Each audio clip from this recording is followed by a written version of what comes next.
Renewable Energy, Government of India. Our guest of honor, Shri Bhagwan Khobaji, Honorable Minister of State for New and Renewable Energy and Chemicals and Fertilizers, Government of India.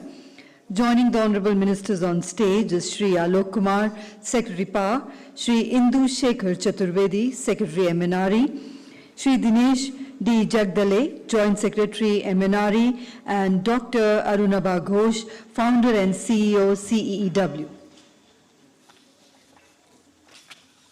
Requesting everybody to be seated, all mobile phones to be put on to silent mode. May I request for the exit doors to be closed, please. Thank you. Namaskar and good afternoon. Honorable Chief Guest, Shri Rajkumar Singh Ji, Honorable Minister of Power and New and Renewable Energy, Government of India. Guest of honor, Shri Bhagwan Khobaji, Honorable Minister of State for New and Renewable Energy and Chemicals and Fertilizers, Government of India. Eminent dignitaries on the dais, distinguished representatives of countries from across the world, and the Union and State Government of India.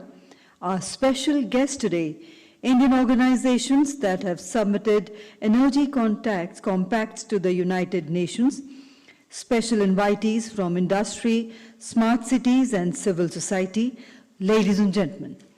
A very warm welcome to New Frontiers, a program on renewable energy, India's leadership in energy transition as a part of the Azadi Ka Amrit Mahotsav, organized by Ministry of New and Renewable Energy, Government of India. Azadi Ka Amrit Mahotsav प्रगतिशील भारत के 75 वर्षों के और इसके लोगों, संस्कृति और उपलब्धियों के गौरवशाली इतिहास का उत्सव मनाने के लिए भारत सरकार की एक पहल है। यह महोत्सव भारत के लोगों को समर्पित है, जिन्होंने न केवल भारत की विकासवादी यात्रा में महत्वपूर्ण भूमिका निभाई है, बल्कि माननीय प्रधानमंत्री श्री नरेंद्र मोदी जी के भारत 2.0 को सक्रिय करने के दृष्टिकोण को सक्षम करने की शक्ति और क्षमता भी रखी है। आजादी का अमृत महोत्सव भारत की प्रगतिशील, सामाजिक, सांस्कृतिक, राजनीतिक और आर्थिक पहचान के बारे में है। आजादी के अमृत महोत्सव की आधिकारिक यात्रा 12 मार्च 2021 को शुरू हुई, जिसने हमारी स्वतंत्रता की 75वीं वर्षगांठ के लिए 75 सप्ताह की उल्टी गिनती के साथ 15 अगस्त 2023 को समाप्त होगी। Ladies and gentlemen, Azadi Ka Amrit Mahotsav, the Festival of Freedom, is an initiative of the Government of India to celebrate and commemorate 75 years of progressive India and the glorious history of its people, culture, and achievements. The official journey of Azadi Ka Amrit Mahotsav commenced on 12th of March 2021, which started a 75-week countdown to our 75th anniversary of independence and will end on 15th of August 2023. And to commemorate this monumental occasion, the Ministry of New and Renewable Energy has organized today's special event, New Frontiers, a program on renewable energy, which will showcase India's leadership in energy transition. This event, on the broader scale, would help publicize various initiatives undertaken by the Government of India to promote renewable energy, industrial decarbonization, and sustainable development, and the benefits these offer to the citizens. Ladies and gentlemen, I am happy to share with you that today's proceedings are being widely publicized through print, broadcast, and social media, and will be supported by other Azadi Ka Amrit Mahotsav events to facilitate large-scale Jan Bhagidari, the public participation. And ladies and gentlemen, as is customary, we begin every auspicious occasion by lighting the ceremonial lamp, seeking the blessings of the gods and goddesses for the success of all our endeavors. And may I now request our honorable ministers and dignitaries on the dais to kindly do the honors of lighting the ceremonial lamp and formally inaugurating today's event.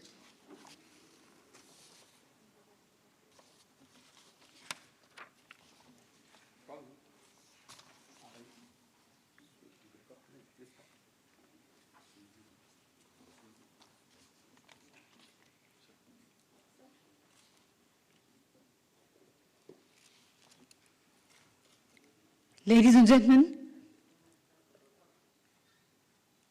please put your hands together on the inauguration of this grand event of Azadi Ka Amrit Mahotsav, organized by Ministry of New and Renewable Energy, which is being inaugurated by the Honorable Ministers. For the benefit of our international delegates, the diya when lit emits light and derives energy. It is this very energy which is the life force that sustains us. Each wick being lit and passed from one to another symbolizes the sharing of knowledge. Each wick being lit today is a prayer for global peace and solidarity.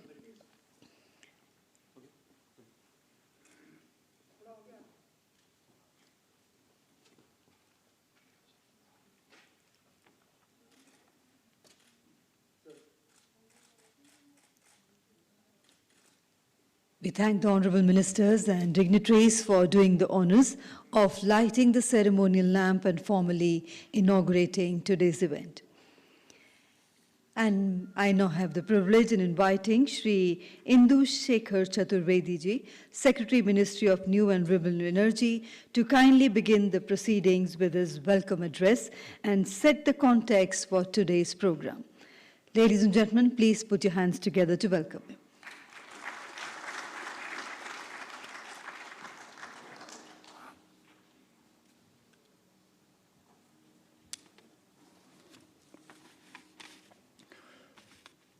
Shri R.K. Singh, Honorable Minister for Renewable Energy and Power, Shri Bhagwant Khuba, Honorable Minister of State for Renewable Energy, my colleague Shri Alok Kumar, Secretary, Ministry of Power, Excellencies, Ambassadors from Denmark, Mr. Freddy Swain, from Colombia, Ms. Mariano Pacao, and from Chile, Mr. Juan Angelo.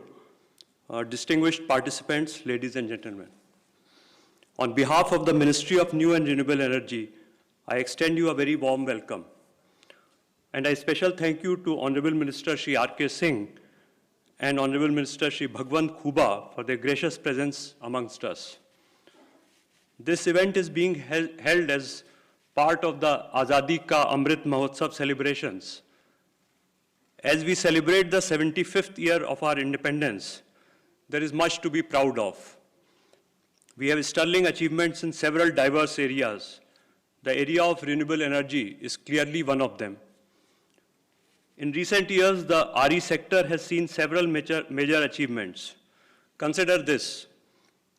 In March 2014, our installed RE capacity, including large hydro, was about 75 gigawatt. Today, it has doubled to 150 gigawatt.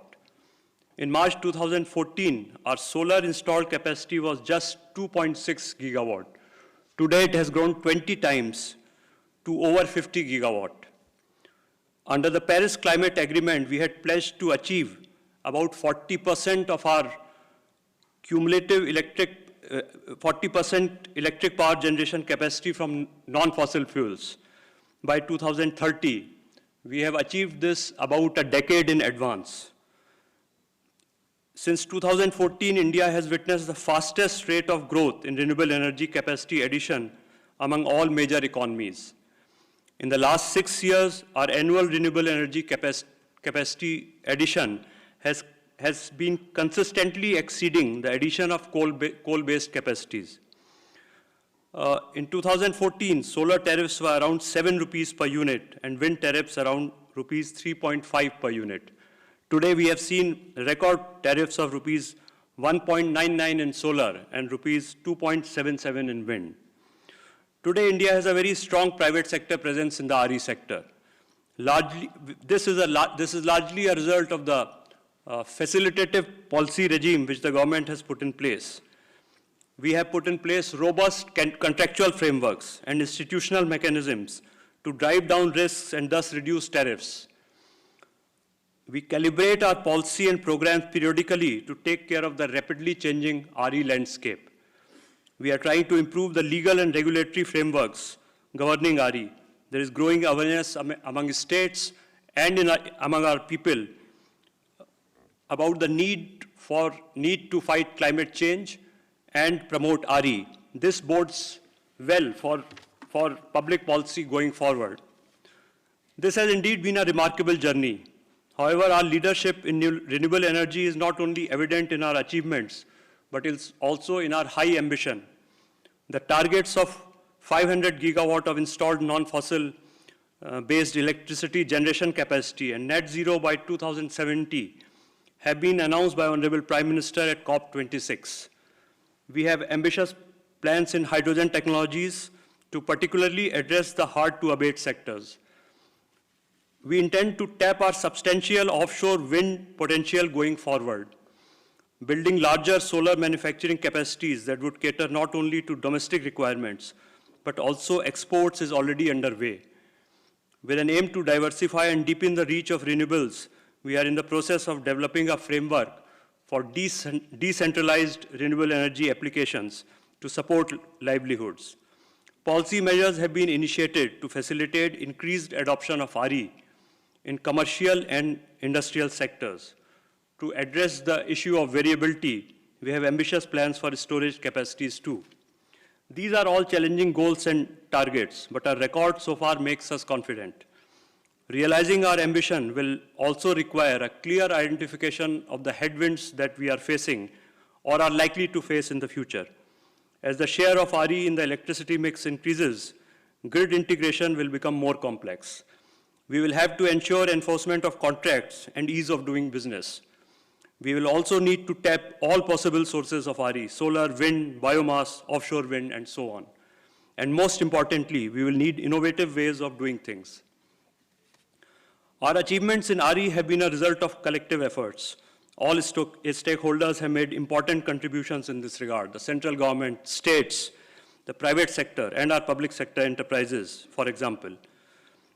I particularly acknowledge here the voluntary energy compacts that 21 companies and organizations submitted as part of the United Nations High-Level Energy Dialogue, and whom we are felicitating today. We have also benefited from international collaborations. While on this point, let me also gratefully acknowledge the presence of the 3 ambassadors I named in the beginning. These represent countries which along with us were champions in the UN High-Level Energy Dialogue on the theme energy transition. Going forward, as we deal with greater complexity, the need for collaboration and cooperation between stakeholders will become even more important. Let me conclude at this point. I once again warmly welcome you to this conference. Thank you.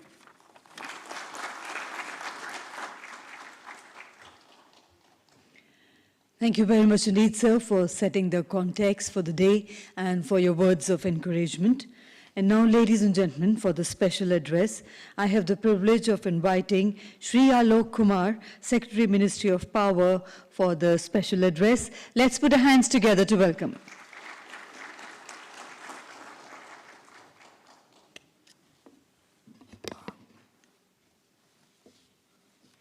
Honorable Minister of Power and New and Renewable Energy, Government of India, Shri R.K. Singh Saab. Honorable Minister of State for Renewable Energy and Chemicals and Fertilizer, Shri Bhagwant Khubha Saab. His Excellencies, my senior colleague, Secretary MNRE Shri I.S. Chaturvedi ji, distinguished participants, all senior colleagues from Ministry of Power, Ministry of New and Renewable Energy, and our CPSCs. I can see some young faces, ladies and gentlemen. First of all, let me also extend my heartiest congratulations on this occasion of we are celebrating Azadi Ka Amrit Mahotsav. It's a great moment for us. And I must also congratulate the team in MNRE being led by our Honorable Minister and being ably assisted by my senior colleague Shri Chaturvedi for the spectacular achievements which India is showing to the world in the field of exploiting and using renewable energy. Sir, we are committed to energy transition, and this is a very befitting event that we are having this discussion on India's leadership in energy transition. The two things they come to my mind. Our energy transition has to be with growth, justice, and competitiveness. In all our negotiations and our position that we had so far been advocating and adhering to, our energy transition will be subject to India's growth. We have our growth, very genuine growth ambitions. So growth is first thing. Sir, the transition also has to be along with justice. There is a very big issue of the just transition. There are huge socio-economic and political aspects of transition. We have to take care of those aspects. I see the transition has to be in the least cost manner so that India remains competitive, our industries remain competitive. So we'll also have, it's a long journey up to 2070. We have declared to be net zero by 2070. We will have 3 very clear, distinct milestones. First, by the end of this decade, 2030, we have announced our targets before the global community, the whole world in COP26. The next important milestone will be 2047, we will turn 100. We are already preparing a vision for India's energy and how do we support India's growth by 2047.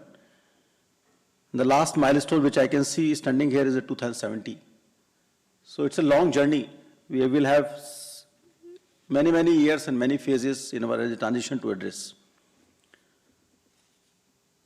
Sir, I will take liberty to talk here that whenever we talk of transition, we talk of supply.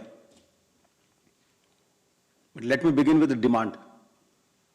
We have to meet the demand for growth. So that is the first condition, not only supply, how much we supply from which source comes later. Most important aspect which you have to keep in mind is demand, meeting the demand for growth of India. While we do so, we are also a very responsible country and responsible citizens that we will fully utilize all opportunities and possibilities for enhancing energy efficiency so that we manage our demand in a responsible manner. So half of the fight for energy transition will come from energy efficiency and energy conservation.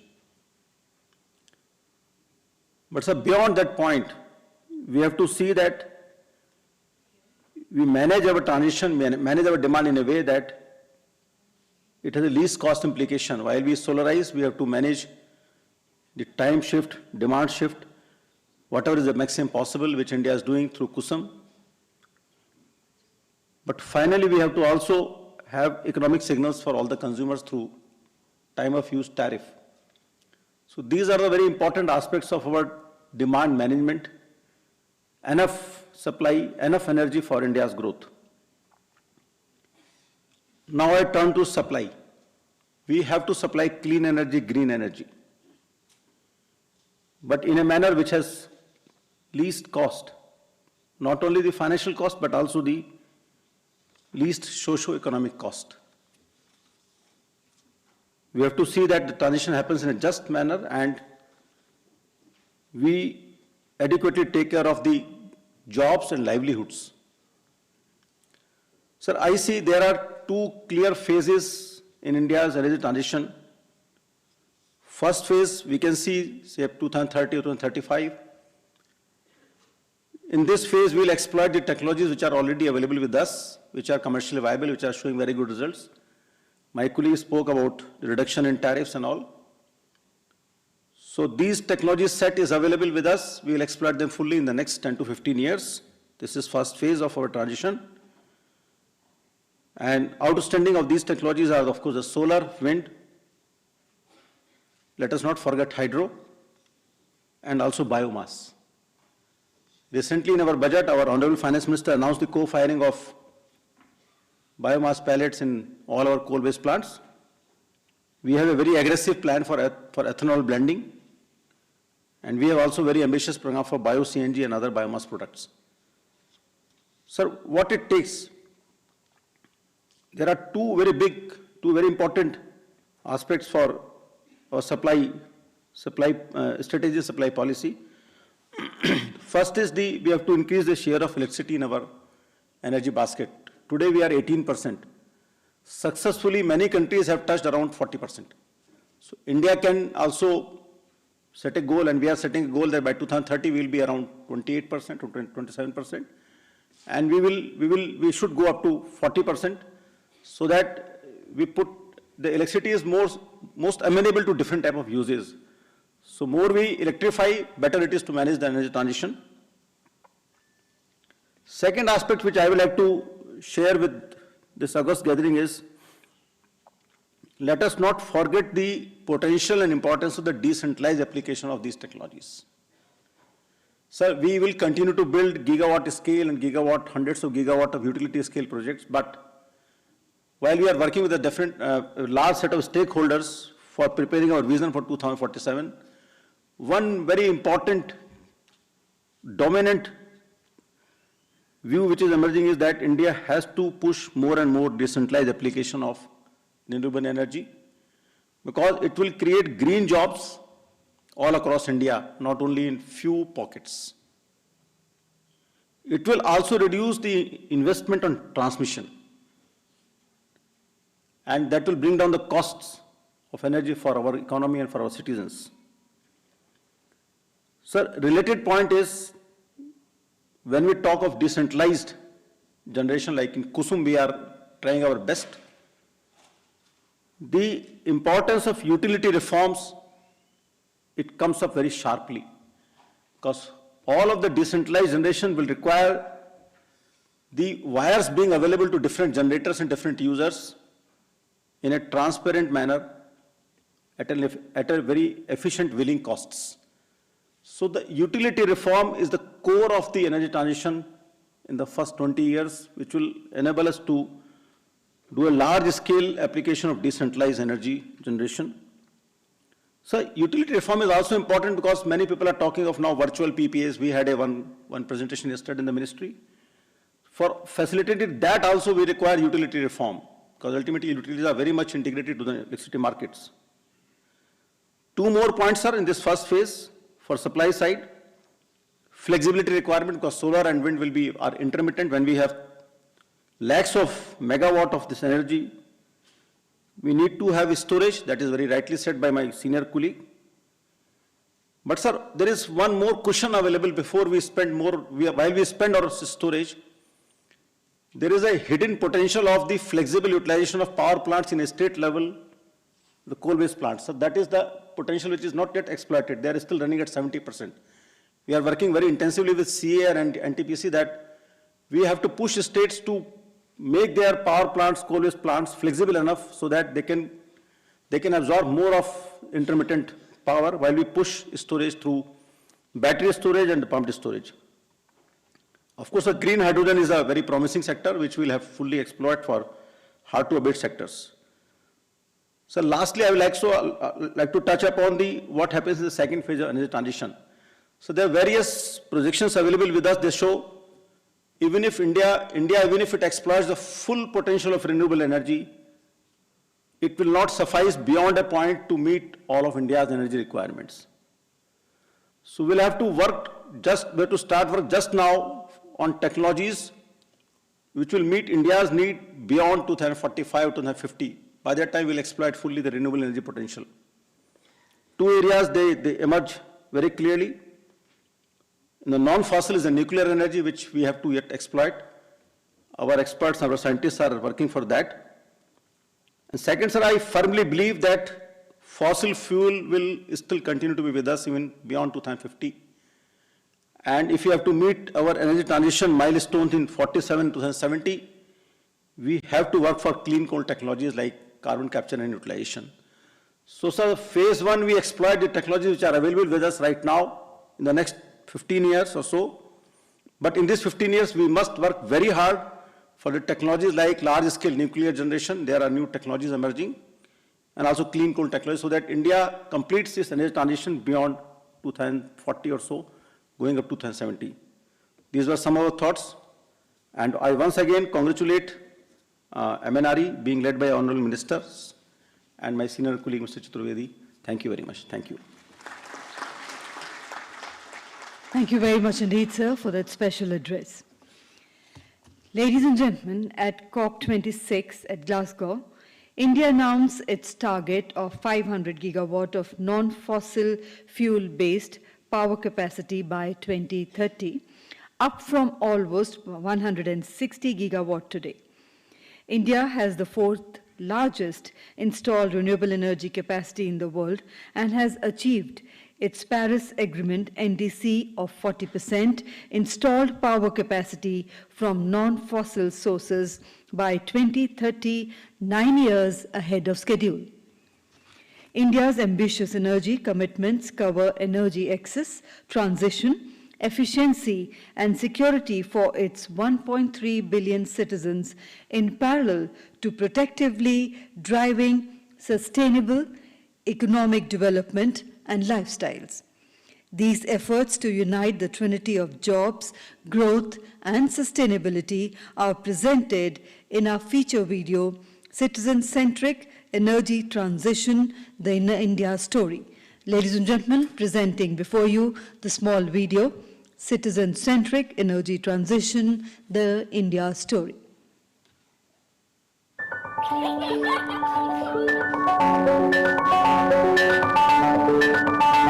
India is transforming. Harnessing its abundant natural resources to become a land of clean energy opportunities.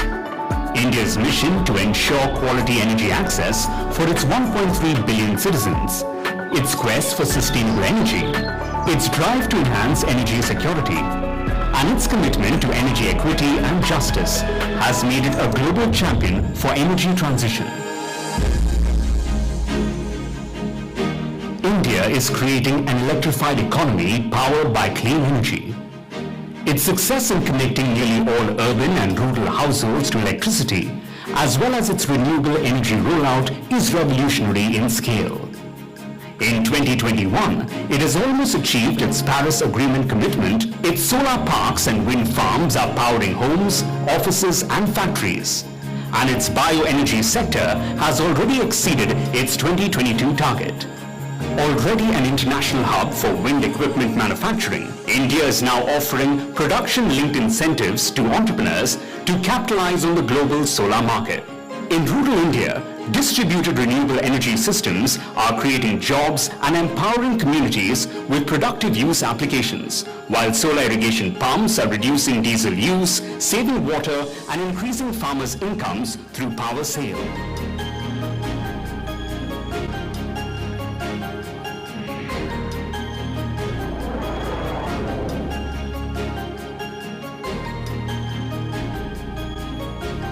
India is striving to provide cleaner cooking fuels to its citizens.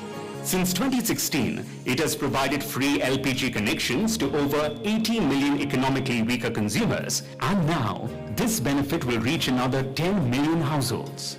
In urban areas, piped natural gas is becoming the fuel of choice given its low emissions, safety, and convenience.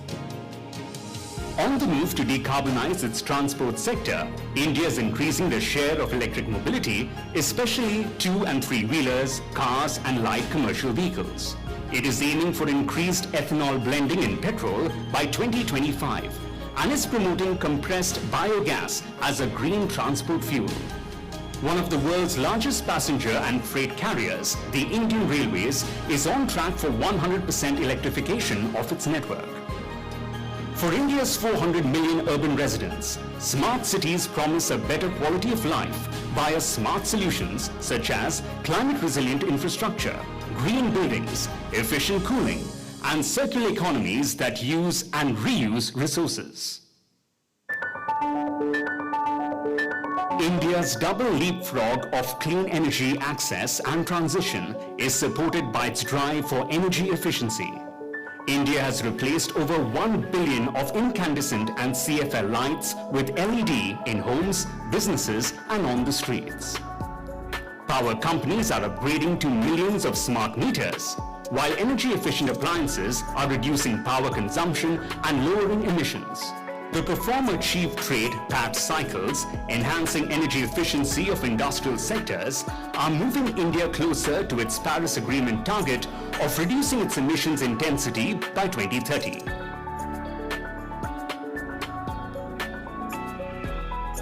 On 15th August 2021, India's 75th Independence Day, Prime Minister Shri Narendra Modi announced the launch of the National Hydrogen Energy Mission.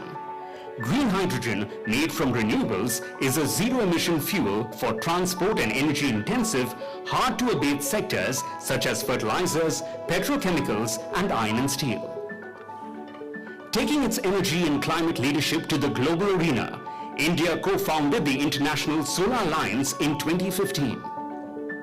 The first treaty-based intergovernmental organization housed in India,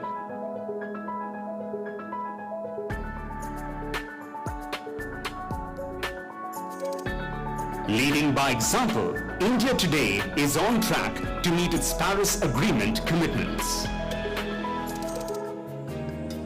India's energy ambitions are inspiring innovation, entrepreneurship, and generating economic opportunities for millions of citizens. Skilling and research programs are equipping a new generation of green practitioners to shift sustainability from the margins to the mainstream. This ethos to be sustainable and energy self-reliant is integral to India's effort of becoming Atmanirbhar Bharat, a nation built on the pillars of Sabka Saath, Sabka Vikas, collective effort and inclusive growth. As a global champion for energy transition, India invites you to join this journey of energy transformation and climate action to ensure a vibrant, bountiful and resilient planet.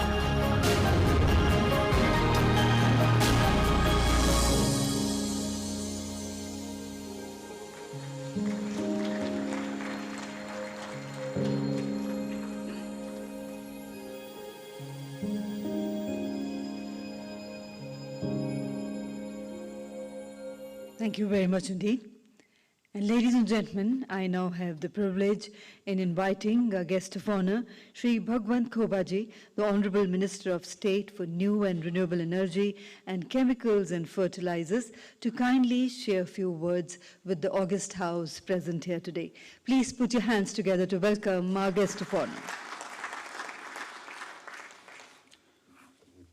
Ministry of New and Renewable Energy आज़ादी का अमृत महोत्सव के अवसर पर India's leadership in energy transition इस कार्यक्रम के उद्घाटक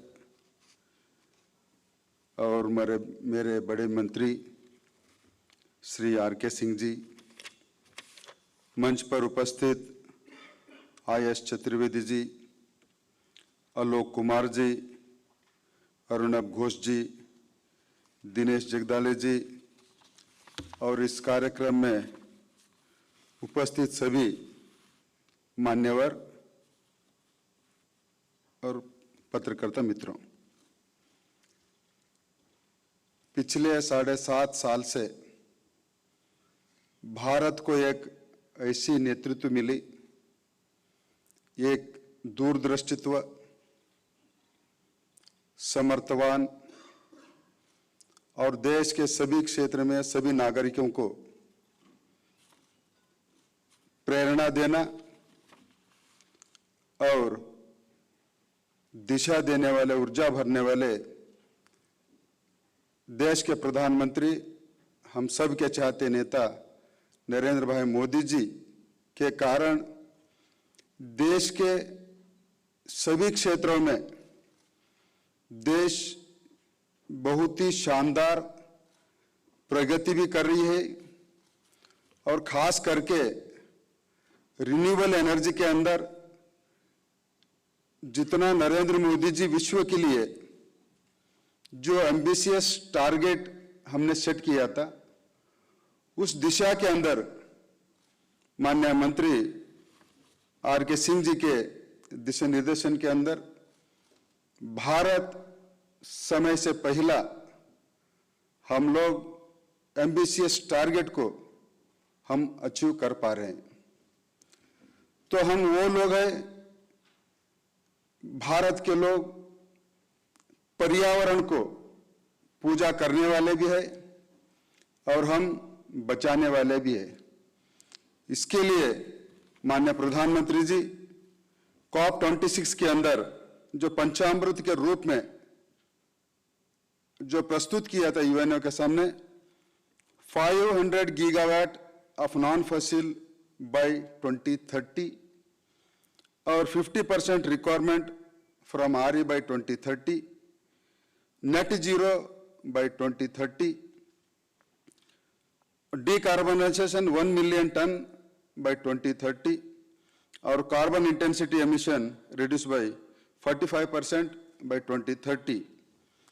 तो आज भारत विश्व का चौथा बड़ा रिन्यूएबल एनर्जी देश बन चुका है। यह हम सब के लिए गौरवपूर्ण है।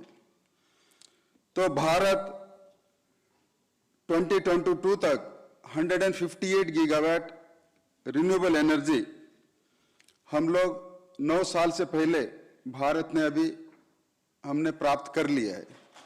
तो इसके कारण केवल 2014 से लेकर अभी तक 7 साल के अंदर रिन्यूएबल एनर्जी कैपेसिटी 3 गुना बढ़ोतरी हुई है और सोलर एनर्जी कैपेसिटी करीब 17 गुना बढ़ोतरी हो गई है।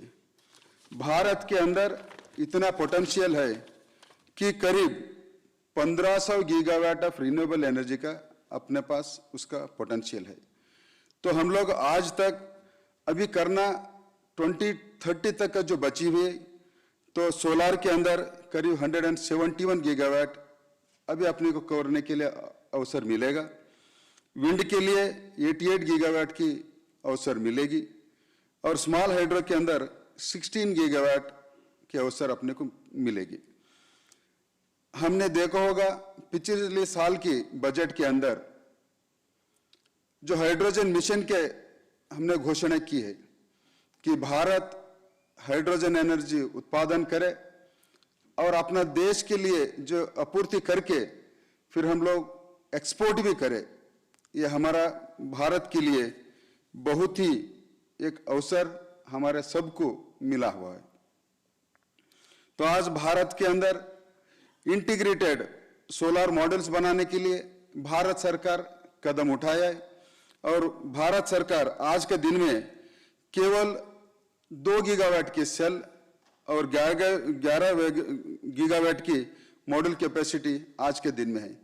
लेकिन जब 500 गीगावाट कैपेसिटी भारत को एनर्जी उत्पादन करने के लिए प्रति वर्ष 45 से 50 गीगावाट की हमको सोलर एनर्जी का इंस्टॉलेशन करना पड़ेगा। इसी के लिए भारत सरकार हमारा MNRE करीब 4500 करोड़ की 3 हमारे बिल्डर्स को हमने अभी अलॉट किया है। और इस साल की बजट में भी आपने सभी ने देखा होगा कि 19,500 करोड़ रुपया आने वाला दिनों में जो इंटीग्रेटेड मॉडल उत्पादन करने वाला इंडस्ट्रीज को हम PLI के स्कीम से बढ़ावा देने के लिए भारत सरकार उसको प्रावधान कर चुका है। तो इसके अलावा हमारा ministry of new and renewable energy किसानों के लिए कुसुम कार्यक्रम के माध्यम से हम लोग करीब 35 लाख सोलर पंप्स को हम लोग रिप्लेस करने का अवसर भी है। करीब उसमें 26 गीगावाट की हमें उसमें पोटेंशियल भी हमको मिलता है। इसी के अलावा रूफटॉप जो देश के अंदर सभी अपने प्राइवेट हो या गवर्नमेंट बिल्डिंग्स के ऊपर रूफटॉप बदलने के लिए करीब 40 गीगावाट की हमें उसमें अवसर मिलता है। तो इसके करीब अब तक केवल 6.2 गीगावाट की हमने उसको प्राप्त की है। तो अभी 33.8 गीगावाट की हमें उसका पोटेंशियल अभी इन फ्यूचर में हमको मिलने वाला है। तो इंटरनेशनल सोलर अलायंस जो प्रधानमंत्री जी ने कहा one world one sun, one sun one world, इसके लिए United Nation high level dialogue के अंदर India was selected as a global champion under the theme of energy transition. ये हम भारतवासियों के लिए ये गर्व की बात है कि ये थीम हमसे चुना गया। तो एनर्जी कम्पैक्ट के लिए भी आज करीब देश के पीएसयूज होंगे, अन्य उद्योगपति घर के होंगे, सभी मिलाकर के 22 एनर्जी कम्पैक्ट यूएन के अंदर सबमिट किया हुआ है। तो आज भारत हर क्षेत्र के अंदर आत्मनिर्भर बनाने का मोदी जी का जो प्रेरणा है, उसी तहत आत्मनिर्भर बनाना, देश के अंदर उत्पादन होना, सहज रूप से पावर कंजम्पशन की डिमांड बढ़ती जाएगी। ये हम लोग आरई के अंदर जितना भी हम लोग करते जाएंगे तो उसके लिए मीट आउट करने के भी अवसर रहेगा। और यहाँ पर साइंटिस्ट होंगे, उद्योगपति होंगे, और उद्योग जगत के लिए बहुत बड़ा एक अवसर है। हर सालाना करीब 200 बिलियन यूएस डॉलर के इक्वलेंट हमको यहाँ पर इन्वेस्टमेंट करने का और बिजनेस करने के लिए मौका मिलेगा। तो ये आज़ादी का अमृत महोत्सव से लेकर के जब और 25 साल तक जो आज़ादी का स्वर्ण महोत्सव हम लोग बनाएंगे, आप सब ने देखा होगा 2022 और 23 के हमारा बजट के अंदर स्पष्ट दर्शाता है कि आने वाला 25 साल के अंदर भारत कहाँ पर खड़ा होना है। तो यह अवसर हम सब के लिए एक सुवर्ण अवसर है। तो हम सुवर्ण अवसर के लिए हम सब लोग उस अवसर को ड्रीम कम ट्रू रियलिटी में बदलने के लिए हम सब लोग प्रयास करें। जय हिंद, धन्यवाद।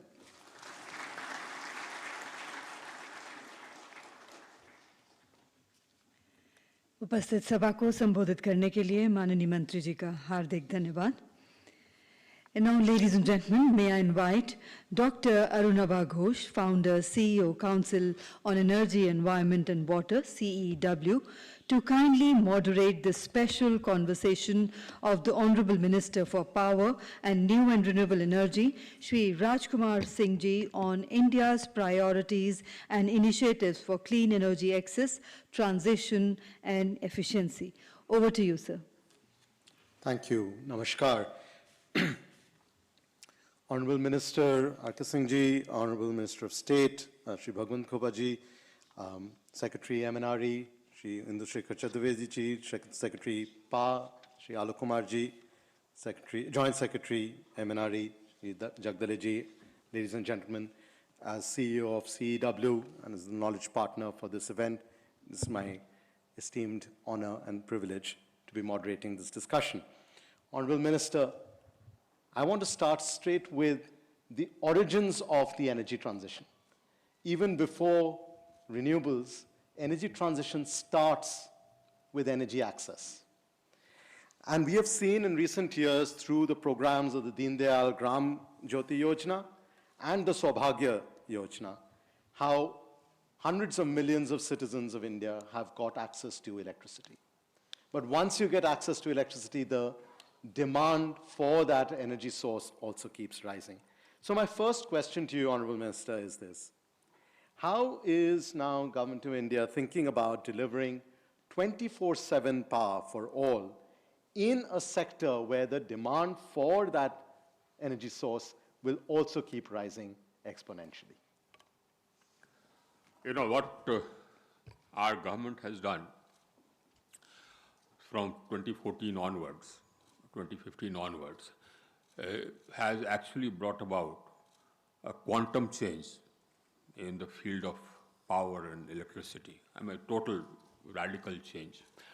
Today's India is totally different from what it was in 2013, totally different. We were heavily deficit. I mean, we had load shedding for long durations in most parts of rural India.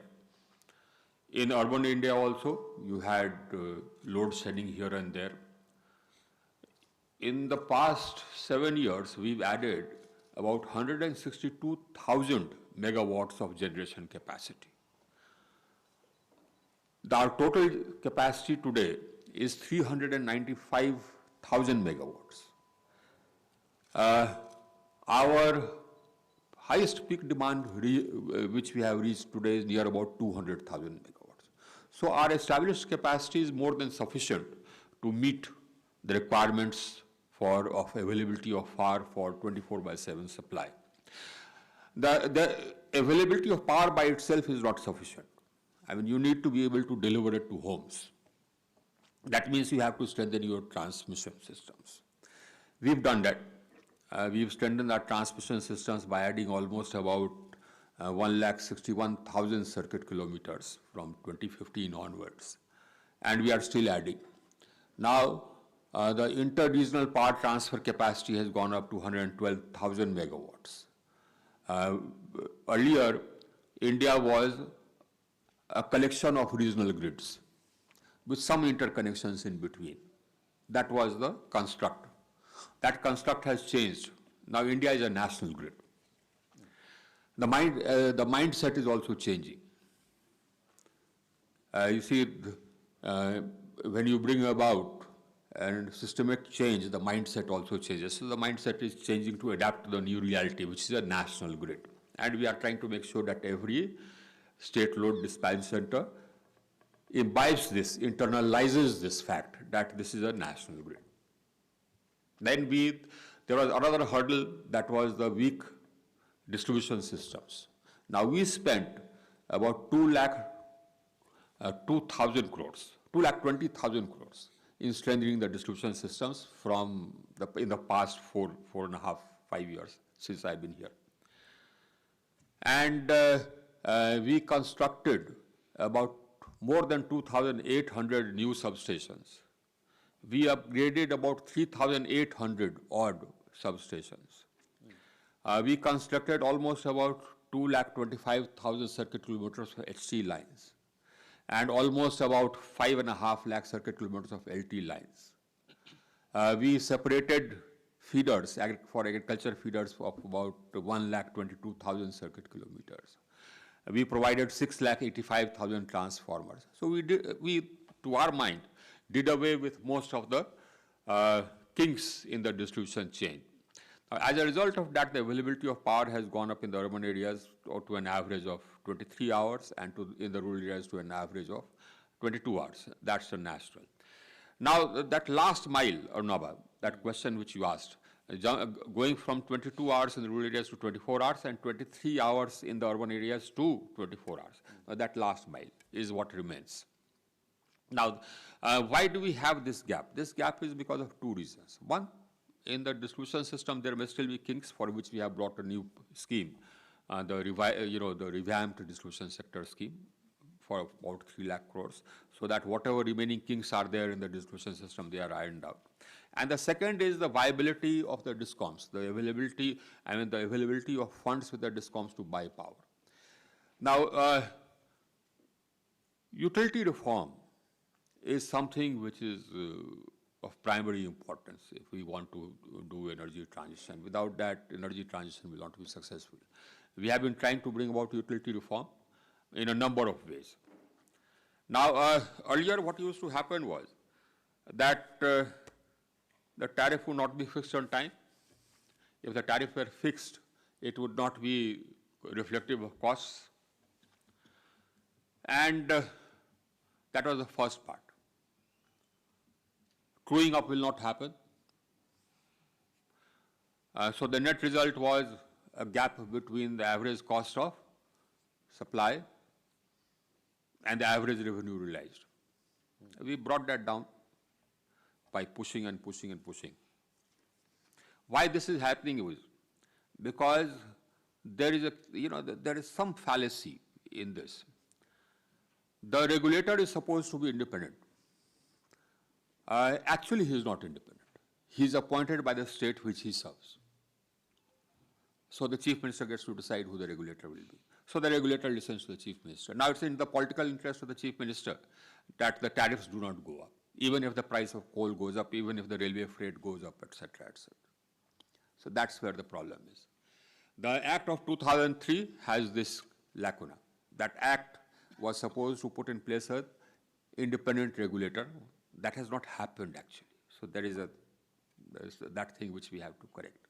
We are trying to correct it in different ways. We started to sort of change the method of recruitment. There was an outcry from the states that you are taking away our powers, etc. I mean, how do you explain to them that, this is not supposed to be within your power? The regulator is supposed to be independent.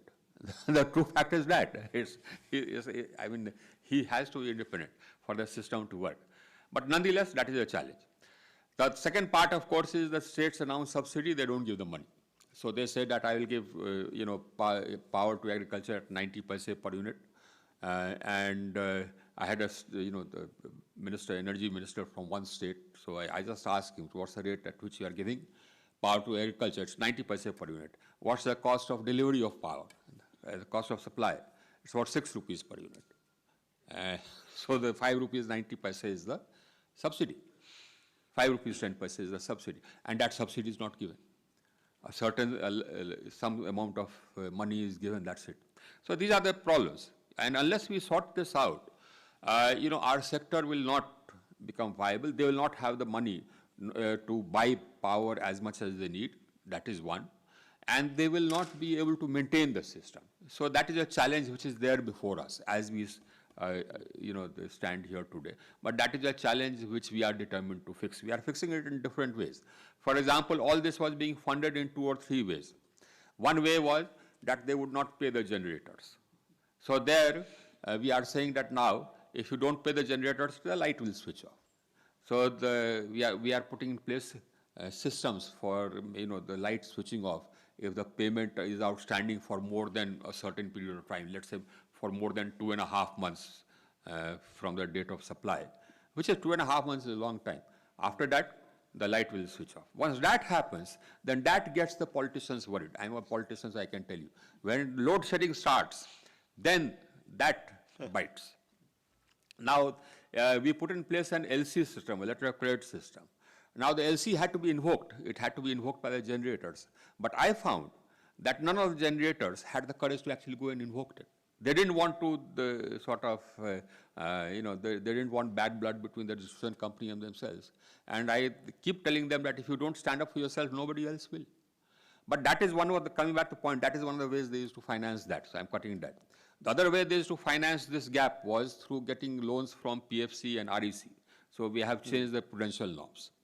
And not only for PFC and REC, we've circulated to all the banks, and most of the banks have adopted it.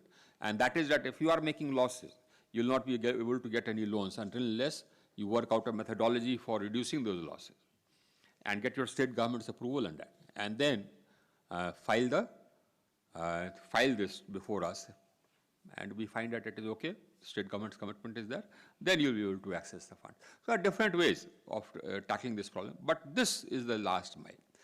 And yes, what we did was, we carried out the biggest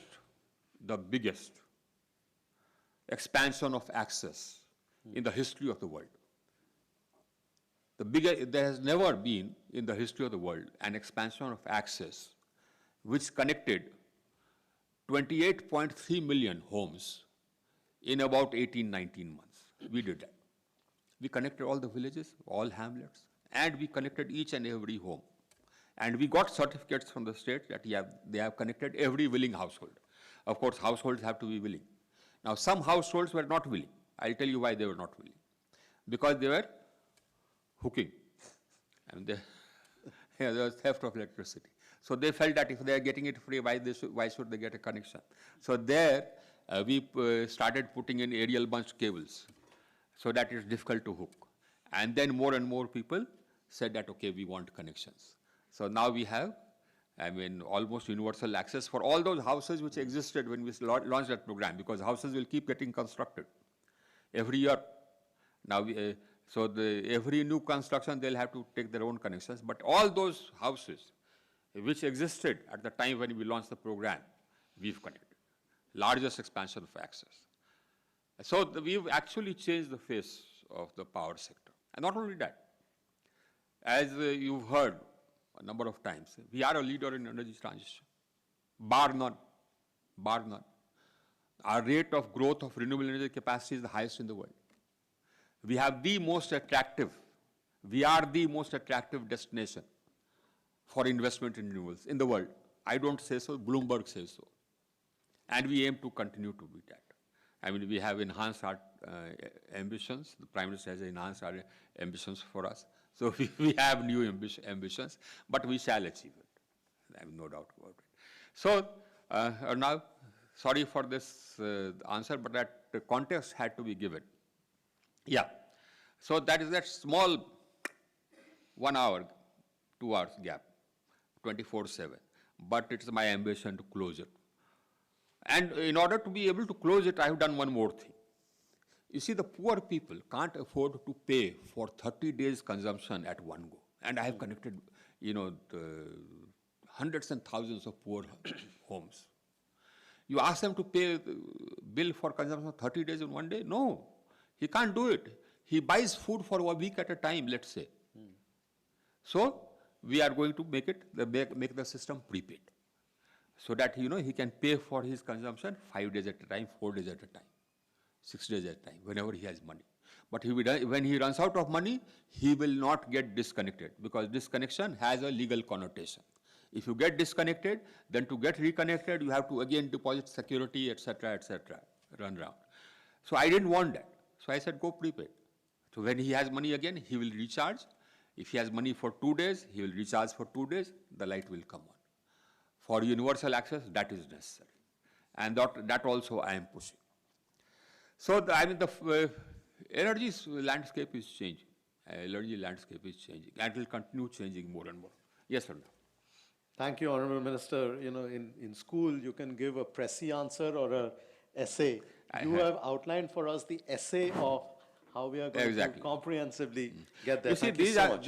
these are issues which keep, different people keep thinking of different things. This is something which keeps on running in my mind, that these are the issues which need to be tackled. Yes. Honorable Minister, we have some students in the audience. So I'm going to call upon Madhur Gupta to ask the first question from the group of students. Good afternoon, Honorable Minister, sir. My name is Madhur Gupta, and I am a 4th year electrical engineering student at Delhi Technological University. Today, I am honored to be a part of this India at 75 event here. And my question is, what is your renewable energy vision for India at 100 years? You see, make no mistake. The world needs an energy transition. The environment needs an energy transition. So that is something which all of us will have to contribute to. We are contributing to it. There will be a shift away from fossil fuels to non-fossil fuels. That shift is happening. Now the trajectory is, as I see it, is somewhat like this. You see, when we started off buying solar, our Prime Minister, he bought solar. When he was Chief Minister, he bought solar at 17 rupees per unit, he tells us, when he was CM of Gujarat. 17 rupees per unit. Today, it is 199 per unit. And I see it falling down to 1 rupee 50 paise per unit, as soon as our local capacity comes up. So the prices will make it viable to actually go in for renewables. The other thing is storage. Right now, the cost of storage is 4 rupees 18 paise per unit, per kilowatt hours. That I see coming down as we build more and more storage capacity, as more and more storage capacity comes up around the world. That I see coming down. There is a question of lithium, availability of lithium reserves, but other, the developments are taking place. People are experimenting with different ions. So I believe that when lithium when lithium is in short supply, we'll probably have a new technology for storage. So gradually I see renewable energy backed with storage edging out fossil fuels on economics as well as on the basis of environment. We, of course, shall continue to be a leader in this. There's another issue insofar as we are concerned. That is that we find that in, basically the pace at which my demand is increasing is very heartening, but it is also something which poses a challenge. You see, our demand started increasing because we connected to 28 million homes, 28.3 million homes. But now, the demand will increase because the per capita consumptions will increase. Our per capita consumptions are, you know, the 1/3, 1/4 of the world average. We have to catch up. People will buy, as people's incomes increase, people will buy air conditioners, they will buy air coolers, they'll buy refrigerators. When I was growing up, in fact, even when I joined service, at that point of time, not every home had a refrigerator, no? I bought my first refrigerator. How many years after I joined service? 74, 75, and then you come down to, I think I bought it in 84, 10 years after that. That was the availability of refrigerator. So, I mean, but today, you go, every home has a refrigerator, large or small, the size may differ. Every home has air coolers, if not air conditioners. Air conditioners were rare in my time. Now, every home has it. So, the incomes will increase and the consumption will increase. Now, that is good news for me. It is good news for me because that gives me the space to carry out the energy transition without actually having to shut down capacity. So, the fact that we've added this 159 gigawatts of non-fossil fuel capacity, the fact that we have that capacity is because of the demand expanding. And I hope that the demand continues expanding. So, to answer your question, yes, we shall switch over and that switchover will happen. The only thing is, depending, the trajectory will depend on how fast the cost of storage comes down. If it does not come down, then yes, then what Alok said will happen. We'll still have, a base load, a fossil fuel base load or a nuclear base load, and nuclear is in any case clean. So, if it's a question of base load, we would prefer nuclear to coal because it's clean. And we are adding about 8,700 megawatts more, that is under construction. You see, look at the NGOs in this country. The Kudankulam was under construction and you had NGOs agitating against that. What was that? That was totally clean. France has 50% or 60% of its electricity coming from nuclear. Every developed country has, 40, 50% of their electricity coming from nuclear. We have a measly 2 or 3%. And we are adding capacity, and then there is somebody who is protesting. Hydro. We have a measly small capacity of 46,000 megawatts, that's it. That is what, I think, 6 or 7% of our capacity. But you look at Canada, I think 60, 70% of the hydro potential they have exploited. Denmark, 80, 90% of their hydro potential they have exploited. Okay, yeah. They didn't have any NGOs, saying that the hydro is bad. Now people realize that actually it's good, both for the environment in many ways, yeah. Honorable Minister, one more student. We have Aditya Jain. If you could ask your question. Good afternoon. Hello. Good afternoon, Honorable Minister, sir. I am Aditya Jain, a final year student of electrical engineering from DTU. And sir, my question is, how can renewable energy be used to reduce the pollution levels in Delhi NCR? You see, one is, in order to reduce pollutions in NCR, Delhi, you have to electrify. You see, I think 3-4 years back, when I had joined, somebody asked me that what is your vision? So I said that I have a twofold vision. One is that electrify the economy, and second is green the electricity. In two simple lines. 4 years back, I had said it. So that means battery cars, electrical mobility. We have to replace all our vehicles with electrical vehicles. Gradually, that is happening. We are adding sort of more and more charging stations so that the range anxiety is not there. The range of the vehicles is increasing. And that is the future, that is what will happen. So that is one major source of pollution. The other major source of pollution, of course, is something which we are trying to address in two ways. One, of course, is, that is the small industry. And the small industry uses coal or heavy furnace oil, etc., in the vicinity of outskirts of Delhi, in the industrial areas, etc. So they need to transition. Now, insofar as those industries using coal are concerned, our objective is to make sure that they switch over to electricity. Where the feedstock is coal or a fossil fuel, that will have to be replaced. That is where green hydrogen comes in and green ammonia comes in, so that the feedstock gets replaced. The third major source of pollution in Delhi, of course, is dust. So you will have to change the design of your roads and make sure that you do edge-to-edge development so that you don't have any exposed dust. Wherever there is ground which is exposed, you need to grass it. So that is something which I'm sure that the Delhi government will be paying attention to. Yeah. Honorable Minister, you've talked right now about the future a lot, but I just want to draw your attention to two issues.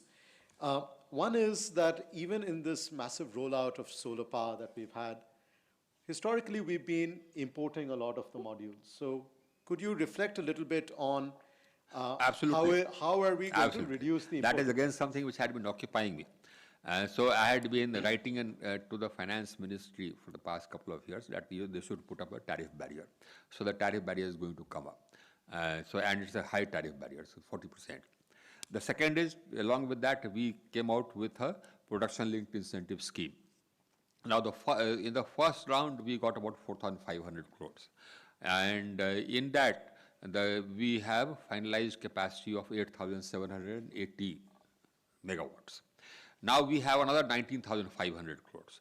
So that will, I think, give us another about 45,000 megawatts of manufacturing capacity.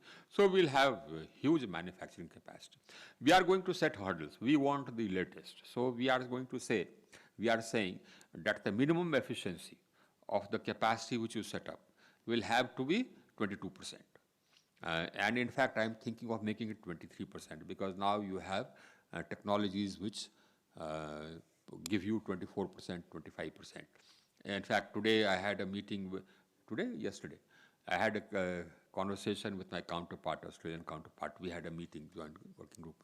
So he said that his, the engineers had come up with solar cells which had the efficiency of 25%. So I said that please come, tell your companies to come and invest here. I'm coming out with the scheme. I want high efficiencies. Yeah. So that is something which is high on our government's agenda. Battery also is high on our government's agenda. So that also, we have a production-linked incentive scheme of about 18,000 crores. So that will also lead to almost about 40,000 gigawatt hours of battery storage. Yeah. The second question I wanted to draw your attention to the past is, in the early years, our growth in renewables was actually attributable to wind energy. But the pace of deployment of wind energy has slowed down. So how can we pick that up? I've been mulling over this. It's been a matter of worry. Because one thing which has happened is, two things which have happened. One, of course, is that the price of solar has gone down. So people prefer that. The price differential is quite a bit. That is one. But we want wind. That's why we have a separate RPO for wind. There was a hiatus because, some bids, people found it difficult to get land in some areas. That was what brought about this hiatus. But wind is something which is necessary, we feel, for a balanced growth. So we'll keep pushing it. You're right. And the pace of addition of wind capacity has slowed, but we'll keep pushing it. And two more things I want to tell you. One is that the RPO is going to be extended because now we have a new target. We have a target for up to 2030 of 500 gigawatts. So the new RPO will reflect that target. RPO is meant to reflect that target. So the new RPO will reflect that target. The earlier RPO reflected a target of 175 gigawatts. The second is that we propose to make sure that the penalties for not achieving the RPO are such that they bite. And we also propose to ensure that the RPO fixed by the central government is what the RPO will be for the country. Different SERCs will not have the liberty to fix different RPOs. So the draft note on the draft rules on that have been framed, and they are under consideration. We'll make rules for that, so that that happens. Otherwise, our 500 gigawatts will not be achieved. And the RPO will also include storage, so that now we are going to move now to renewable energy with storage. Already we have the largest bids in the world. We have one bid of 1,000 megawatt hours issued by going to be issued by SECI on behalf of the Ministry of Power for the National Load Dispatch Center, and another bid of about 3,000 the megawatt hours by the NTPC. These are the largest storage bids in the world. And whatever bids we come out with will be the largest. The bids which we are going to come out with for hydrogen will also be the largest. The first bid will require about 8,800 megawatts of electrolyzer capacity, etc. So our bid, because we are a big country, so all our bids are going to be the largest. And our energy transition is going to be, carried on apace. Yeah. Sure, let's hear from one more student, Anubhuti Shekhar. Good afternoon, sir. I am Anubhuti Shekhar, studying Water Science and Governance from Terry School of Advanced Studies. So we know that climate change is putting a lot of risk and stress on water resources. This can have an adverse effect on the agriculture. So my question is, how can solar agriculture pumps address water management while doubling farming incomes? Now, as far as managing the water exploitation, groundwater exploitation is concerned, there are two aspects which make solar advantageous. Incidentally, we have a scheme called KUSUM for solarizing agriculture. We have two targets. One target, of course, is that we want to phase out all agricultural pumps latest by 24. We want to do it by 23, but latest by 24, all agricultural pumps diesel pumps in agriculture, we want to be phased out. So this is what we have communicated to the states. We are going to solarize it. So diesel out. And the second, of course, is that we had saying that build separate feeders, agriculture feeders, and solarize those feeders. The cost per pump for solarization comes down because you are solarizing the whole feeder. So the whole entire cost comes down, number one. Number two, it also has a mechanism where a farmer so desires. I mean, he can say that, fine, I want to join the water saving mechanism. The communication will be required. In that, so a normative consumption is fixed for that size of pump. And if he consumes less electricity, then that electricity which he saves, he gets paid for. So that's the second part of it. The third part of it is that solar is available only during the day. So nobody can actually switch on the pump and leave it going on for the whole night, etc., etc. So it will switch off at dusk. So that's the third part. The fourth part, of course, is that the cost of irrigation comes down tremendously. Because solar is cheaper. And the way we have structured it, we give 30% as grant and 70% as soft loan. That loan is paid off in about 4.5, 5 years by using the money which the state government gives for agriculture subsidy. After that, the outgo of the state government on agriculture subsidy is zero. The outgo of the farmer is on irrigation is actually zero from day one, though we advise the states that don't keep it zero, have some tariff, so that people don't get used to only free things, freebies. Do we have Karan Sehgal? Yes, please. A very good afternoon to you, sir, and everyone else gathered here. So my name is Karan Sehgal and I'm a final year electrical engineering student from Delhi Technological University. So I wanted to pursue my career in the field related to electrical vehicles. So I wanted to know what opportunity do you feel I might have in this sector?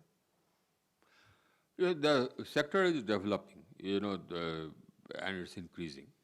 And currently you have 3 models, I think, made in India, 4 models made in more and more models will be made in India. Gradually, the industry will shift over to electrical mobility. So I believe that there is huge scope in this, in electrical mobility. And various, value-added services will come up in the field of electric cars and electric buses, electric trucks. So I think you'll be well advised to pursue that. Yeah. One more student, I think the last question we have, Vipin Juneja. Vipin, please go ahead. Can you hear me, sir? I can hear you. Please Right, go sir. ahead. Good afternoon, sir, and all the other distinguished speakers on the panel today. My name is Vipin Juneja, and I'm currently pursuing Masters in Public Policy from National Law School, Bangalore.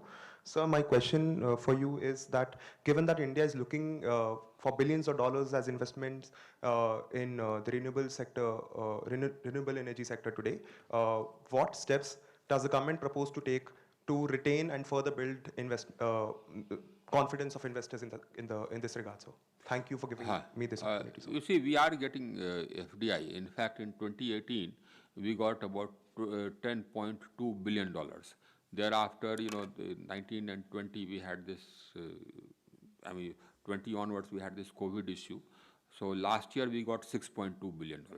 But once the sort of COVID wanes, the economy picks up, FDI will come up. As I said, we are the most attractive destination for investment in renewables. We are the largest destination for investment in renewables because we have the largest program outside of China. And now the situation which has emerged is that people are rather chary of going and investing in China. So we are the largest after that. So investments will come. 2 things we have to keep in mind and which we are keeping in mind. One is that we have a very transparent regime. So the bids are totally transparent. They are electronic bids. They are totally transparent. We have payment security mechanisms. And we are very clear in our mind that contracts are inviolate. And then, so that is our mantra, that contracts are inviolate, payment security mechanism. You do these things and you will find investment comes. There is one more thing which we did, and that was to set up a dispute resolution mechanism. You see, arbitration takes years and years. Despite the fact that it's supposed to be a faster method of resolving a dispute, arbitration also takes years, and it's very expensive. So we put up a dispute resolution committee, and that has proved to be very effective. So, whosoever has any complaint or, whosoever feels that the decision of, let us say, SECI or NTPC or NHPC is not the correct decision, they go to the DRC. The DRC decides, we uphold that decision. By and large, the matter gets sorted out. So I believe that these 3 things are the key. So we'll keep getting investments. All our bids are very hotly contested, which is good. Thank you, Honorable Minister, for addressing the past, present, and future very clearly. Your comprehensive answers give us a way forward. Now it's up to industry to deliver from 2022 to 2047. Thank you very much. A couple of things also for the industry. You see these energy compacts. Now, what we would look for is for every major company, every self-respecting company, to decide on trajectories for switching over to clean energy. Every industry has something it owes to the world and to the country and to the environment. So every major company should come in for this, number 1. Number 2, what we have done and what we are doing, that those rules would have come out or will come out in a couple of days. That is, we have opened the doors. Earlier it was that, nahi sahab, so you see only that capacity which is set up through a competitive basis through SECI or NTPC will get free transmission. I've said nothing doing. Anybody sets up renewable energy, either by himself or through a developer, the renewable energy which is produced will get free transmission for all capacity which is commissioned before 25. That is one. Open access given it will be made available in 30 days max. For hydrogen, I have made it 15 days for green hydrogen. Open access, free. So every industry now, please, I'm repeating myself because the industry is here. And I want the press to carry it.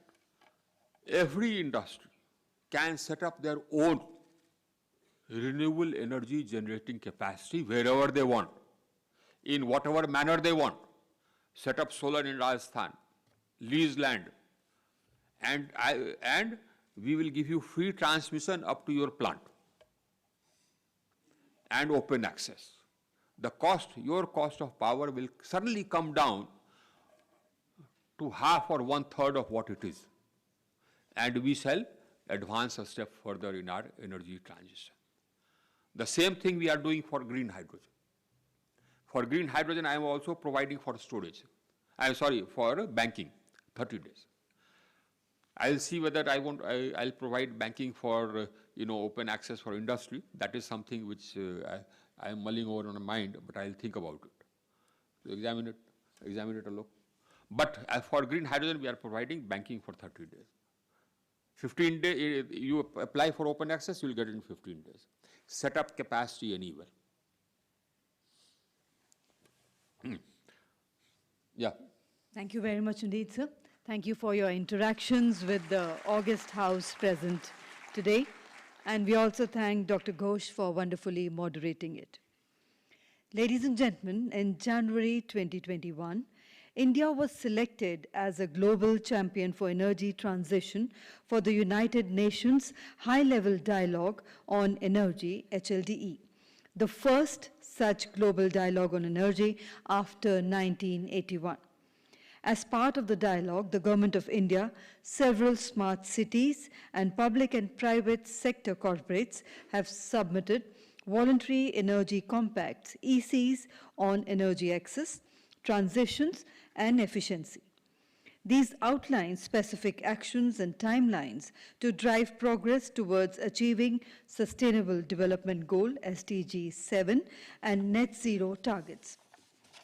Ladies and gentlemen, as of October 2021, the UN had received over 150 ECs from across the world. India's EC commitments were worth $34 billion, which are nearly half of the total UN member states' commitments of $73.4 billion.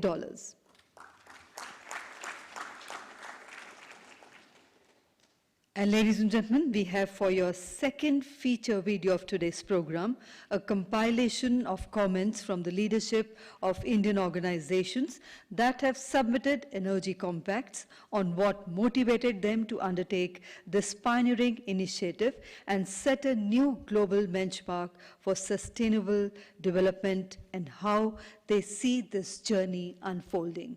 So presenting before you, feature video CEO Speak, India's Energy Compacts Leading the Global Energy Transition.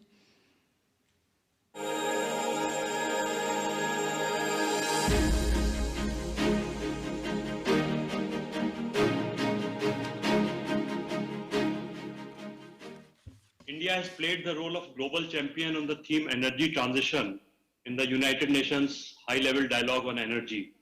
It has been a rewarding experience for us. We have gained new knowledge and new insights in a number of areas pertaining to renewable energy.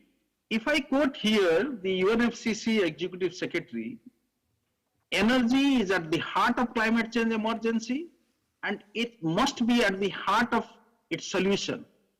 So that means transiting the India energy sector shift from fossil-based system of energy production and consumption to renewable energy sources is an imperative now.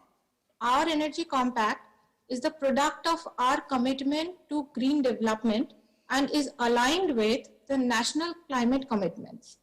Thus, our compact is a micro-level rollout plan, we can call it, of India's climate commitments. India's climate targets must be in line with the development's needs. However, it will require cooperation and significant collaboration efforts from all industries.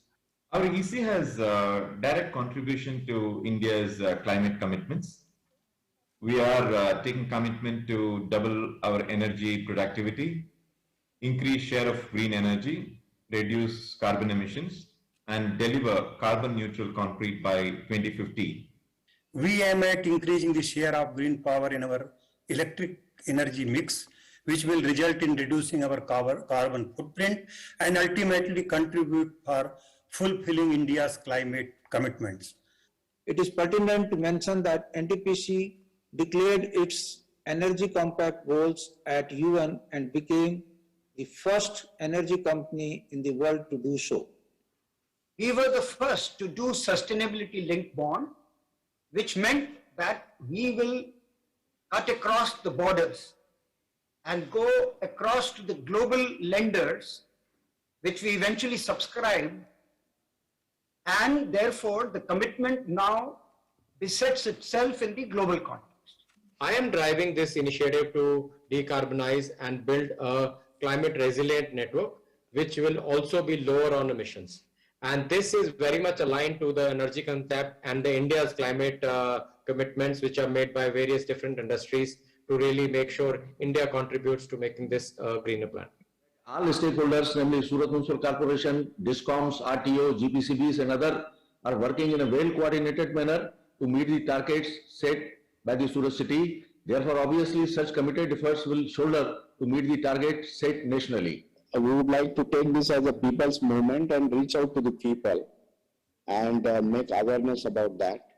So certainly, this will help us to motivate ourselves and the people. And this will be a time to learn new ideas, relearn them, further put our own inputs to it, and then derive tailor-made solutions for the city, which will indeed make it climate change resilient and help us to adjust to our energy needs, making them more efficient and effective.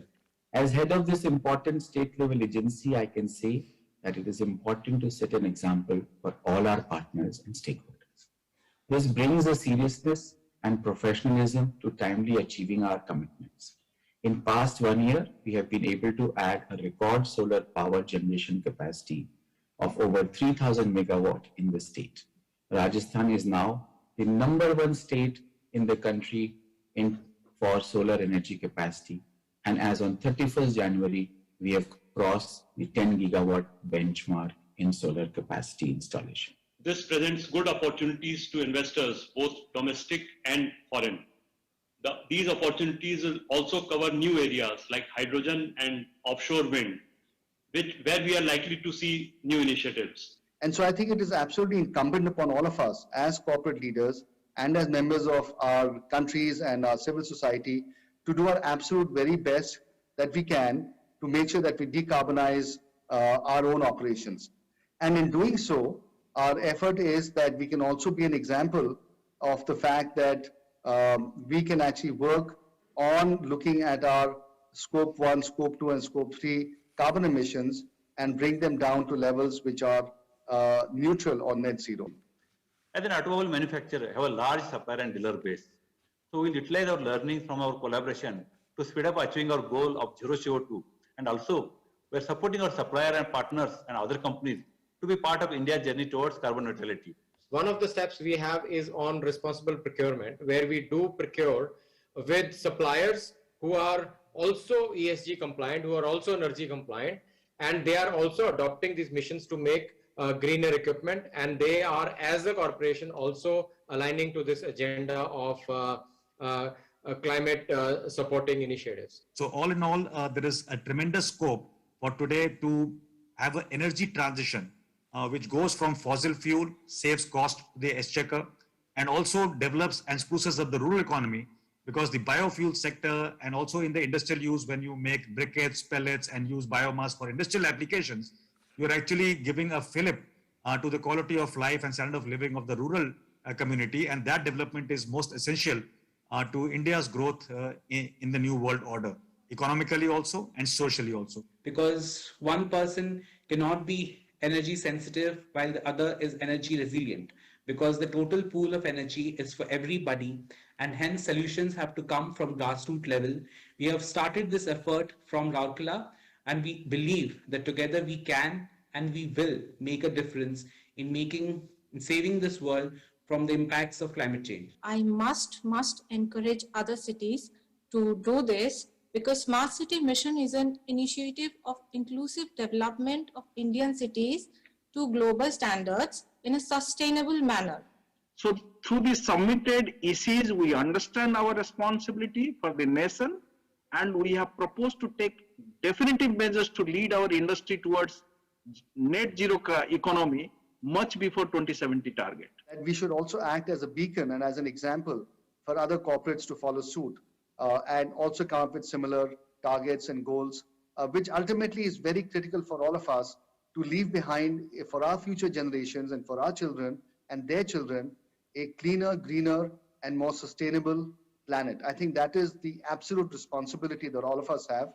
Such multilateral efforts make us confident of concerted action toward the energy transition and the fight against climate change. And I would only exhort through your platform our industry partners, stakeholders, and especially the young Indians and the citizens and diaspora to be able to be a part of this energy transition in which we will have entrepreneurial growth, skill development, and I think that is the way forward in this energy transition drive, that we will be able to make our nation truly Atmanirbhar.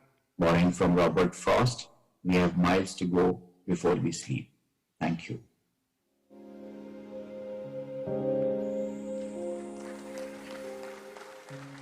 Thank you very much indeed. And ladies and gentlemen, may I now request the Honorable Ministers, Shri Rajkumar Singh Ji and Shri Bhagwant Khoba Ji, to kindly do the honors of launching the Energy Compact booklet, which is compilation of all India's compacts. And ladies and gentlemen, this e-booklet is available for download on India's website for this initiative, energytransition.in. So please put your hands together on the launch of the Energy Compact booklet by the Honorable Ministers. Thank you, sirs. And ladies and gentlemen, it is now time for us to felicitate the leaders who have submitted their energy compacts.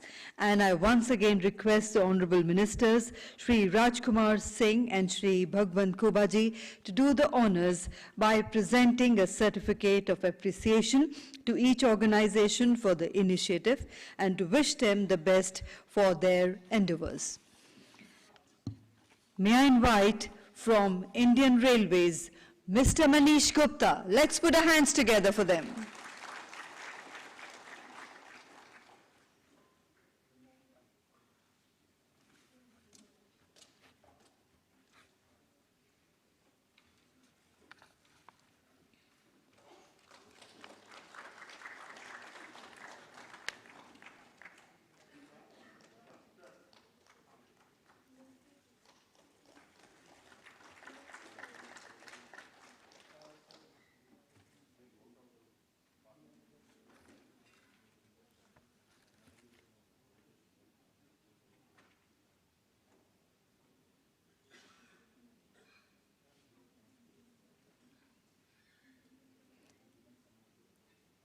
Congratulations to you.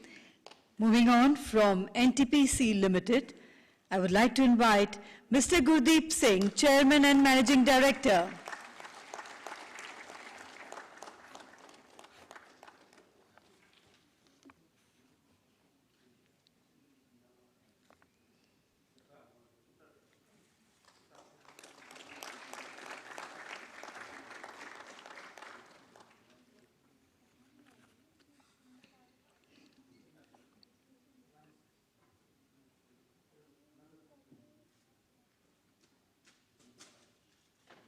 Congratulations. May I now invite Mr. Gajendra Pratap Singh, Senior Vice President, JSW Group, representing the JSW Cement Limited and JSW Energy Limited. Please put your hands together for them.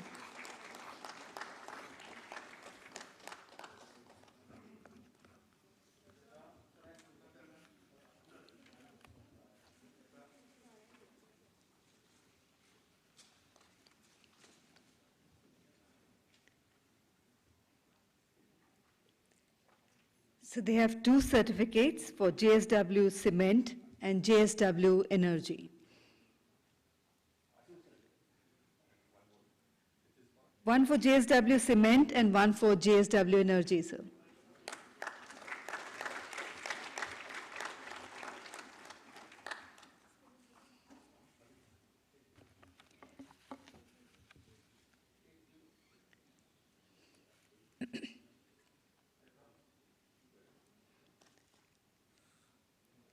And now, ladies and gentlemen, from Pimpri Chinchwad Municipal Corporation, I would like to invite Mr. Sanjay Kulkarni, Joint City Engineer, Environment and Nodal Officer for Energy Compact. Let's put our hands together for them.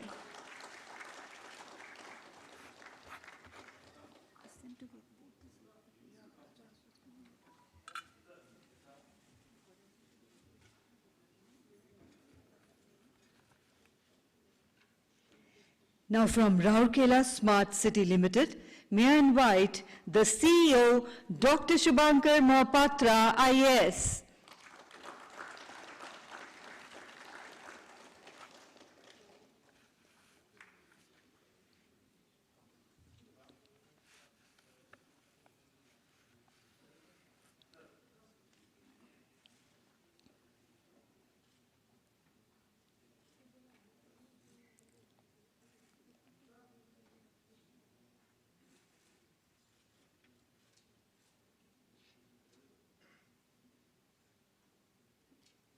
Congratulations, sir. Inviting from Surat Municipal Corporation, Mr. Rohit Patel, Executive Engineer.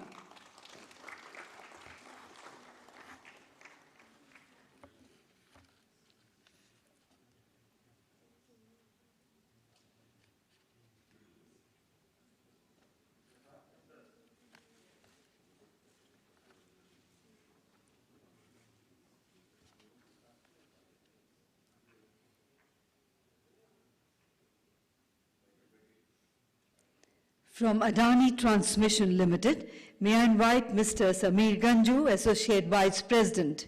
Let's put our hands together for them.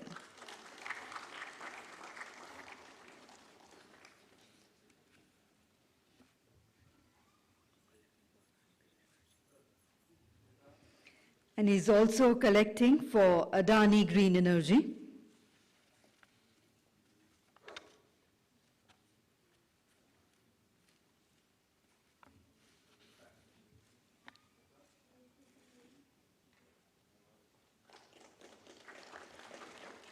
From Bharti Airtel Limited, may I invite Ms. Neeti Mittal, Head Compliance and Sustainability.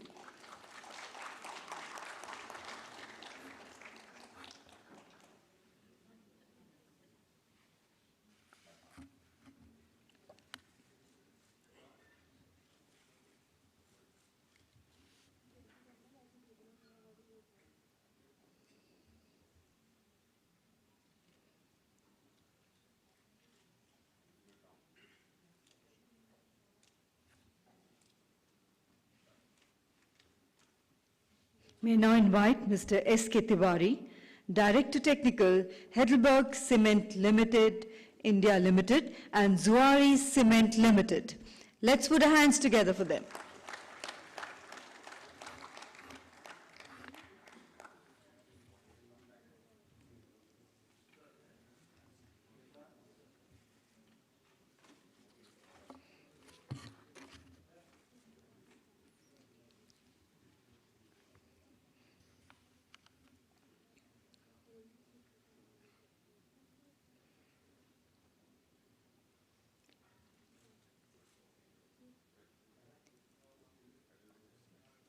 Inviting next Mr. Madhav Krishna Singhania, Deputy Managing Director and CEO, JK Cement Limited.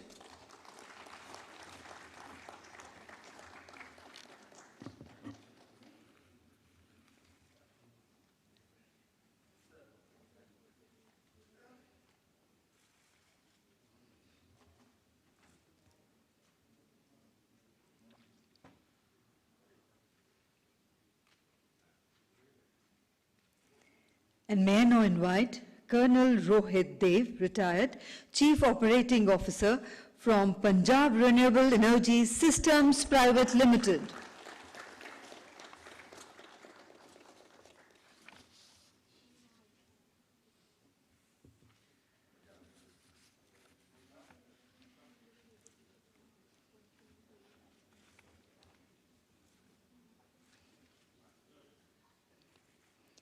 Thank you.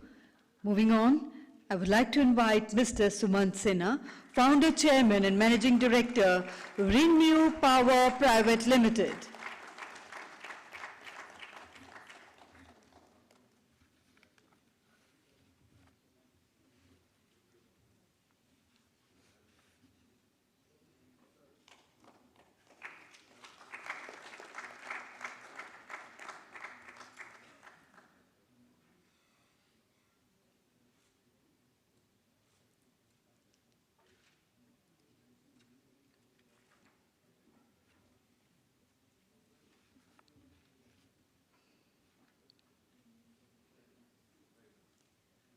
May I now invite Mr. Raju Bhavso Kitkhale, Executive Vice President, Toyota Kirloskar Motor Private Limited.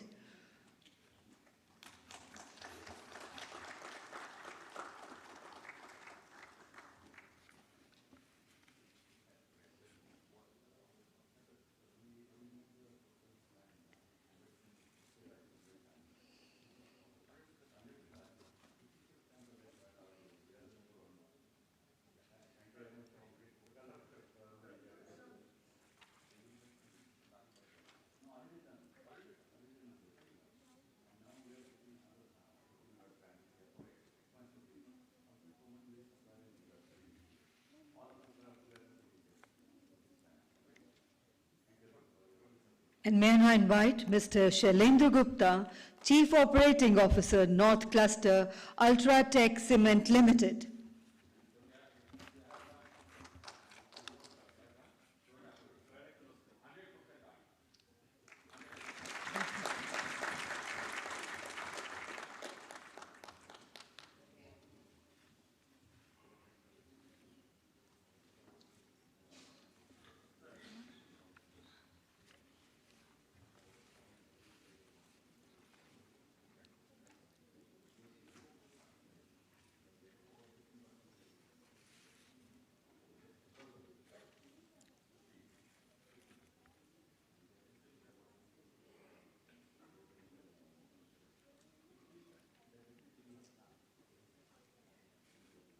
With that, we thank you, sir, very much indeed for doing the honors of giving away the certificate. Thank you, sirs, for doing the honors. Thank you very much indeed. And ladies and gentlemen, we also acknowledge the contributions of the organizations who could not be here today to receive their certificates due to pre-commitments, and extend our congratulations to Ayodhya Development Authority. Let's put our hands together for them. Indore Smart City Development Limited, Aether Energy Private Limited, ITC Limited, Newtown Kolkata Green Smart City Development Limited, and Rajasthan Renewable Energy Corporation Limited. And once again, huge congratulations to each one of you. And with that, ladies and gentlemen, may I invite Shri Dinesh Ji Jagdale, Joint Secretary, Ministry of New and Renewable Energy, Government of India, to kindly give the concluding remarks and propose the vote of thanks. Thank you. Good afternoon. Honorable Minister, Power and New and Renewable Energy, Shri R.K. Singh, sir. Honorable Minister of State, New and Renewable Energy, Shri Bhagwant Khova, sir. Sir. One is that those who are going to produce green hydrogen, the policy is going to come out tomorrow. That means you can set up renewable energy capacity anywhere. We'll give you open access. We'll give you 30 days banking. There's one more thing which we'll give you. And that is that you can get connected directly to the ISTS. So you don't have to run anywhere. That's the third thing. Another thing is that Japan, Germany, etc. are looking around for procuring, getting into contracts for supplying green hydrogen. I want the industry here to think about reaching out to those countries, visiting those countries, and undertaking to provide, to export green hydrogen to them, okay? We want to emerge as leaders. Whatever assistance you need, we shall give.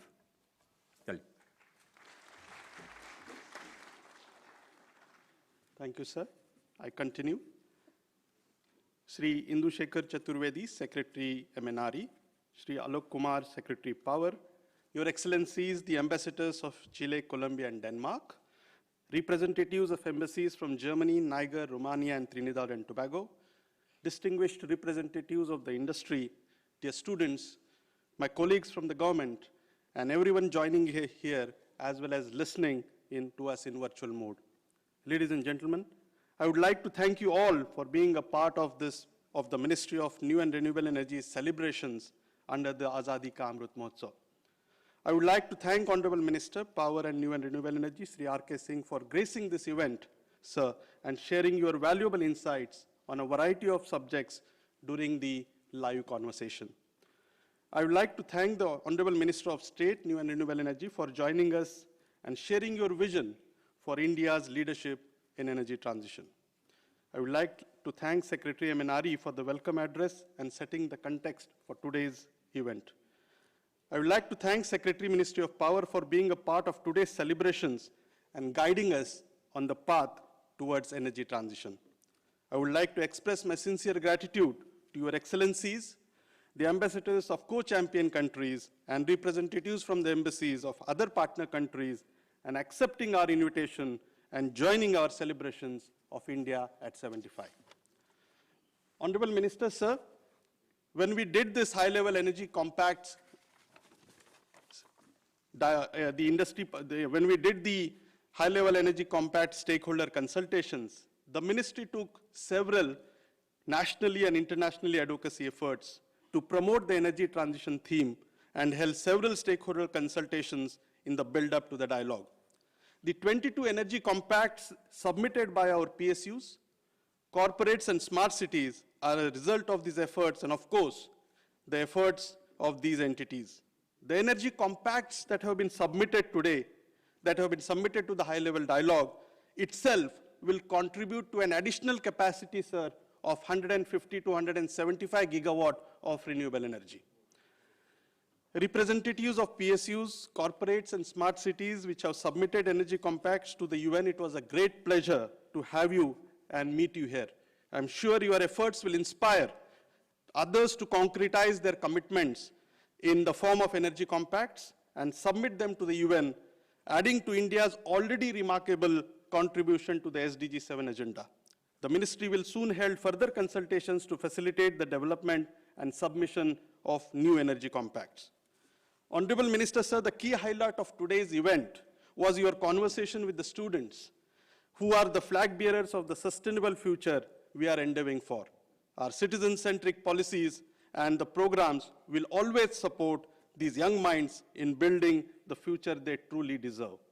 Dear students, joining us here, my best wishes are with you for a very bright and successful future ahead. Your observations reflect the immense potential you hold for taking this country's climate ambitions forward. Thank you, Dr. Ghosh, and the entire CEW team for being a part of this event, who have worked day and night for the last couple of weeks. My special thanks to my MNRE colleagues who have worked tirelessly to make this event happen and participated in this event today. I would like to thank the media, the social media team of ministry who have helped us in conducting the event in a very seamless manner. I would like to conclude by once again thanking you all, joining us here in the inaugural event for MNRE's celebration of Azadi Ka Amrit Mahotsav. With your continued support and participation, our energy transition will be further accelerated and India will continue to carry forward its global leadership in this space. Thank you, ladies and gentlemen. Thank you very much indeed for kindly proposing the vote of thanks. I'm sure each one of us seconds that. And with that, ladies and gentlemen, we close the proceedings of the inaugural function of the Azadi Ka Amrit Mahotsav on India's leadership in energy transition. Inviting on behalf of the Ministry of New and Renewable Energy, I would like to invite all of you to kindly join us for high tea. I would invite the respected members of the press and media to proceed towards the VIP lounge